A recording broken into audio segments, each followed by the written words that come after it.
안녕하세요. 버블한복독파입니다. 구독과 좋아요, 알림 설정, 회원가입 부탁드리겠습니다. 이 새벽에 날아온 금융시장의 대위기, 이거 뭐 진작에 시작이 될 거라고 말씀을 드렸었는데, 그만큼 빼꼼히 살짝 조짐을 보이다가 다시 뒤로 물러서 있고, 그러다가 다시 한 발을 슬쩍 걸치듯이 이 조짐의 스텝을 다시 밟기 시작하고, 이러기를 몇 차례, 결국엔 목적지가 뭐 딱 정해져 있다는 얘기죠. 아마도 11월이 지난 시점에서는 본격적인 정체를 드러낼 거라고 보이고요. 이렇게 금융시장 자체가 상당히 혼조세로 가는 듯 하다가 다시 극단적으로 후진 기회를 넣는 것도 지금 흐름 자체가 상당히 안 좋다는 걸 여실히 보여주는 대목이라 할 수가 있겠습니다. 바로 미국 주식시장이 오늘 새벽에 거의 뭐 한 방 크게 맞았죠. 나스닥은 거의 뭐 1% 넘게 나락이 갔고, 다우존스 역시도 0.75%, 게다가 S&P 500 역시도 0.76%로 낙폭이 큰 궤적으로 크게 움직였었는데요. 이게 며칠간 살짝 조짐을 보이다가 결국에 휘청거리는 모습으로 돌아섰는데, 이 증시에서 이렇게 낙폭이 큰 스팟이 연속적으로 등장하기 시작을 하면 금융시장은 이미 선제적인 기대 심리에서의 이 아래 공포라는 그림자가 가득하게 드리워져 있는 상태이기 때문에 금융시장에서 상당히 큰 변화가 일어날 것으로 예상이 되죠. 한국 부동산 시장도 똑같은 양상으로 가고 있고요. 지금 매주 뭐 발표되는 매매 가격 지수, 전세 가격 지수 들락날락하는 모습 보이고 있다가 최근에 와서 이 전체적인 궤적의 행보는 전부 하락 지수로 향하고 있는 걸 볼 수가 있습니다. 뭐 그러니까 꺾인다는 것 자체가 무게중심이 될 수밖에 없는 게, 아무리 상승세로 가는 듯 보이는 궤적처럼 느껴져도 이 결국엔 물먹은 솜처럼 하향으로 향하는 무게를 견디지 못한다는 얘기입니다.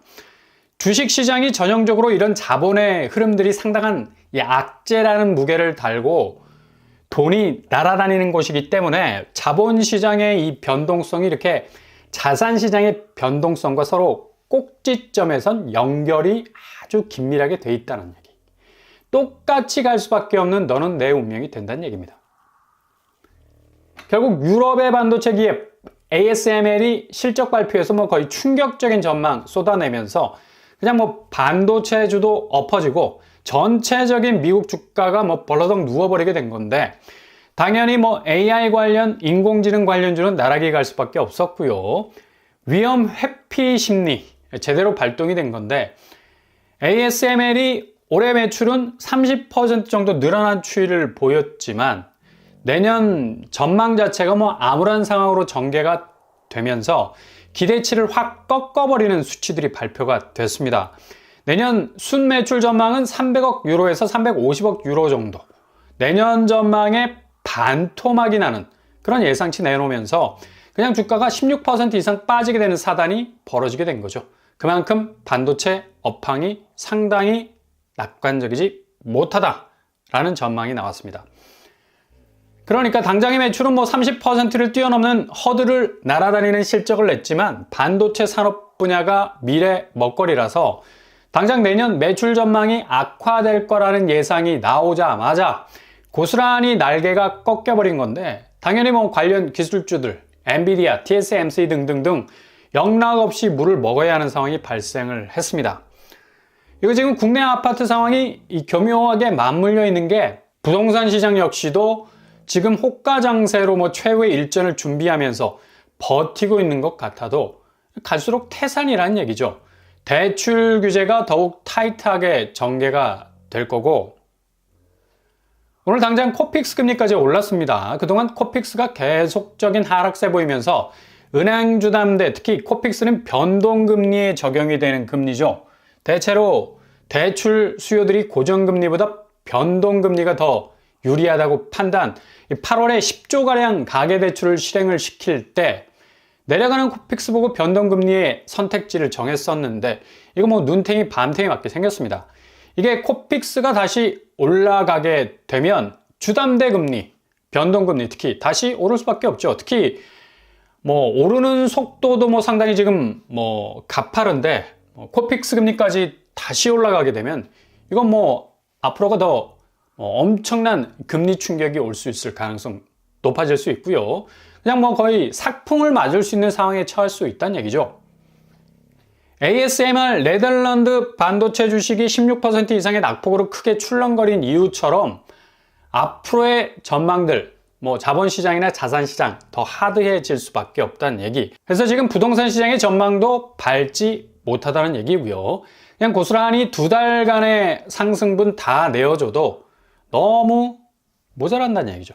하루 만에 뭐 썰물처럼 빠져나가는 금융시장의 변동성을 국내 부동산 시장이 고스란히 떠안고 있는 상황이라서 가격 면에서 더 요동칠 가능성 많습니다. 그러니까 지금의 장세보다 이후의 장세가 더욱 이 시계가 안 보일 정도니 집값 뭐 전문가들 예상처럼 뭐 강한 보합에서 머문다? 노노노노. 이건 뭐 낙관적 해석에 불과하고요. 앞으로가 뭐 더 첩첩산중인데 무슨 해괴한 논리를 펴는 것도 아니고 급속도로 집값 자체가 가라앉을 가능성이 어느 때보다도 높다고 볼 수가 있다는 얘기죠. 당연히 이런 분위기는 오늘 코스피 장세의 직격탄이 될 거 뭐 뻔할 뻔짜죠. 하루 이틀 뭐 살짝 올라섰던 코스피는 오늘 새벽 나스닥 기술주들의 폭락 사태 때문에 거의 뭐 정신을 못 차릴 정도로 장세가 진행 중에 있는데 뭐 초반 장세 1% 이상 빠지고 있었고요. 외국인과 기관이 정신없이 빼고 있는 와중에 있고 이렇게 그냥 미국 증시와 한국 증시는 동조화를 떠나서 거의 뭐 쌍둥이라 보면 되는 거고 게다가 이 부동산 시장은 거의 뭐 인감도장 찍듯이 이런 금융시장의 장세를 고스란히 뭐 빨간 인주 묻혀서 꾹 하고 인장을 찍는 것과 같은 느낌이 들 정도로 확인도장 찍는 분위기로 자산시장 흐름도 전개가 되고 있다는 얘기입니다. 뜨악이라는 말이 나올 정도로 뭐 대표적인 기술주 삼성전자는 다시 6만 선에서 깨졌고 벌써 2% 이상 하락을 하고 있네요. 그만큼 네덜란드 반도체 회사의 매출 자체가 내년도에 이 반토막이 날 거라는 전망이 나오니까 같이 뭐 가라앉을 수밖에 없는 거죠. 그만큼 수요가 뭐 썰물처럼 빠질 수밖에 없으니까 게다가 뭐 하이닉스 역시도 3% 이상 빠지고 있네요. 거의 뭐 반도체주 직격탄이 되어버리고 있는데요. ASML이 새벽에 16% 정도 빠졌으니까 그냥 모든 한국 주식 종목들 역시도 뭐 어디 빨간불이 들어온 곳이 없을 정도로 LG솔루션 외에는 모든 장세가 썰물처럼 지금 빠져나가고 있습니다. 결국 코스피의 가장 아킬레스건은 바로 외국인 매수세가 사라지고 있다는 건데 결국 팔자가 대세가 됐고 사자는 개놈 감추듯이 시장에서 순삭되고 있는 상황. 그러니 뭐 당연히 부동산 시장에서 거래량 급감하고 있는 거 너무 당연한 일 아니겠습니까? 8월 서울 아파트 거래량은 단적으로 30% 이상이 빠졌습니다. 이게 현재 나타난 성적이라면 앞으로는 더욱 심각할 거라는 게 악화되는 지표를 내놓을 수밖에 없는 이 공식을 부른 건데 9월은 40% 이상이 빠질 수 있는 궤적으로 가고 있죠. 거래량이 거의 뭐 반토막이 난다는 건 시장에서 사자 매수세가 실종이 된다는 얘기고 이게 반작용으로 코스피에서 외국인들이 매일매일 매도를 치는 파일을 급격하게 늘리는 것처럼 이제 호가 뒤에 숨어있던 집주인들이 가격표 겸손하게 내리고 빠져나가지 못하면 그냥 그렇게 속절없이 무너지는 집값에 갇히게 되는 엄청난 변곡점을 맞이하게 될 거란 얘기입니다. 이렇게 지금 오늘 금융시장 정말 난리가 나고 있는 와중에 있는데 우리가 왜 증시를 뚫어져라 봐야 하느냐? 그 해답이 바로 부동산을 가리키고 있기 때문입니다. 이젠 증시와 부동산이 각자 도생의 길로 가던 시대 끝났어요. 증시에서 일어나는 현상이 곧바로 부동산 시장에서 벌어지고 있는 건 당연히 예고편을 볼 수 있으니 앞으로 그림이 어떻게 펼쳐질지 뻔히 예상이 되지 않겠습니까? 그래서 금융시장에 대해서 관심을 가지고 지켜보셔야 된다는 얘기. 고스란히 부동산 시장의 가장 중심에서 일어나게 되는 사건이 될 수밖에 없는 일이 벌어질 수밖에 없다는 얘기입니다. 결국 금융시장에선 외자가 빠져나가는 자금이 쪼여지는 이 아라비아 사막화가 진행이 되면서 동시에 부동산 역시도 대출 규제가 동시다발적으로 일어날 수밖에 없는 건 외자가 빠져나가면 국내 현금도 제대로 돌지 않는다는 말머리 역할을 하는 게 증시의 외자 유출인데 당연히 국내 돈이 돌 수가 없는 경색 현상이 발생할 수밖에 없고요. 이걸 억지로 대출로 메꾸려고 천문학적인 수요가 벌떼처럼 달려들어서 은행 창구가 다를 정도의 10조 가까운 가계대출을 일으킨 건데 결국 없는 돈 억지로 짜내려 하니 금융당국에서도 이런 수요는 고스란히 부실로 이어질 수밖에 없는 부채인 것 뻔하고 제때 막지 못하면 터질 건 분명한 시한폭탄. 한국은행에서 기준금리 내려도 이건 방법이 없는 거라. 시중은행 대출 규제는 확실히 세팅되지 않으면 위기가 오는 거 분명하니까. 그러니 반포대장 아파트 한 달 만에 10억이 쏙 빠지는 사건도 벌어지고 있는 거죠.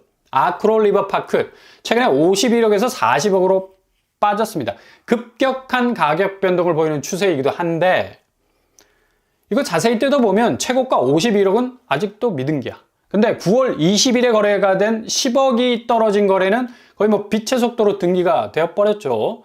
결국엔 상급지 가격이 상당 부분 최후까지 등기를 치느냐 마느냐의 여부를 잘 따져봐야 한다는 얘기인데 결국 가격 자체가 매수세가 끌어올리는 가격이라기보다는 단지가 아파트 단지 자체가 앞으로 어떤 가격표를 달고 있어야 하는지에 대한 희망 가격표를 달고 있었던 것으로 비춰질 수 있는데 거래를 하면 빨리빨리 등기를 쳐야 이런 의심의 눈초리도 사라질 수 있는 거죠. 그러니 지금 대기 수요들은 조금이라도 가격 면에서 차이가 벌어진다라고 하면 뭐 용납없이 엄청난 쏠림 현상 보일 수밖에 없는 건데 수방사 부지 본청약 진행이 됐었죠. 22가구 본청약이라 공급수도 뭐 되게 적었어요. 근데 이번에 본청약 가격이 사전청약 추정분양가보다 최대 8천만 원까지 오르는 아주 기현상 보이면서 사전청약 가격이 너무 오른 거 아니냐. 이런 이유로 뭐 수방사 부지에 당첨이 되고도 뭐 취소한 사람들이 있었어요. 당장 뭐 수방사 부지 분양가는 9억이 넘어가고 있죠. 무늬만 공공분양이라는 소리 충분히 나올 만합니다. 아무리 뭐 한강뷰가 가능한 아파트라 해도 공공분양이 이제 뭐 10억이 넘어가게 생겼는데 그럼에도 불구하고 1순위 마감했는데 2만 5천 명 몰렸습니다. 경쟁률만 1100대 1이 넘어가는 그런 모습을 연출하기도 했고요. 결국에 이렇게 상급지에 쏠리는 이유는 반대로 해석이 가능하다는 얘기예요. 상급지가 끊임없이 오를 가능성이 아니라 상급지가 끊임없이 내려가는 방파제 역할을 그래도 해줄 거라는 거.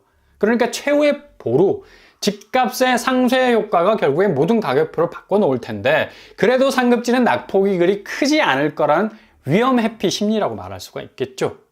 그런데 뭐 일본의 버블은 도쿄 가장 핵심 입지 아파트부터 뭐 무너지기 시작한 사례를 봐도 결코 상급지가 도미노식 방파제가 될 수 없다는 얘기입니다. 주식시장에서 보는 바와 같이 주종목들 다 쓰러지고 있지 않습니까? 아파트 시장에서도 이제 금융 판도가 바뀌었기 때문에 급속도로 미친 듯이 올랐던 곳 위주로 타격이 가해지는 자산시장의 해체와 재편 현상이 그 어떤 부동산 히스토리상에서 만나볼 수 없었던 새로운 스토리를 쓸 가능성이 어느 때보다도 높다는 얘기죠. 이 부분만 기억을 하신다면 절대 실수하지 않을 수 있는 손실을 최소화할 수 있는 선택을 하실 수 있다는 얘기입니다. 그 어느 때보다도 부동산 변곡점의 가능성이 큰 시기 지나고 있습니다.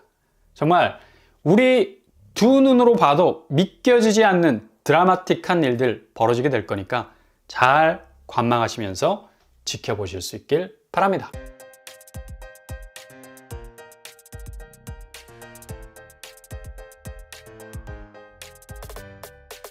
오늘의 부동산 캐리커처, 새벽에 터진 이 금융시장의 대변곡점, 그렇게 뭐 차세대 먹거리 양산의 발화점이 될 것 같았던 종목들이 뭐 우수수, 부동산 시장 역시도 상급지가 이 최후의 보루가 될 거라는 생각 역시도 한 달 만에 10억이 털썩 주저앉는 모습처럼 금융시장과 자산시장의 대변화는 이미 진행 중에 있습니다.